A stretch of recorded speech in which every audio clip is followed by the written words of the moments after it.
जय हिंद दोस्तों।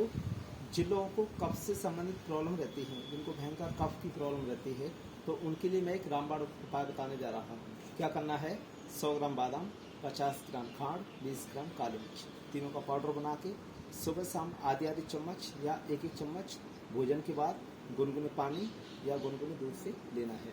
ये उपयोग बहुत ही रामबाण है, इसका प्रयोग करें तो कफ से संबंधित रोगों में विशेष लाभ होता है। और अगर इनको हाई एसिडिटी रहती है, हाइपर एसिडिटी रहती है, तो वो इसमें काली मिर्च का सेवन ना करें। केवल 100 ग्राम बादाम, 50 ग्राम खांड, इनका पाउडर बना के ही प्रयोग करें। धन्यवाद।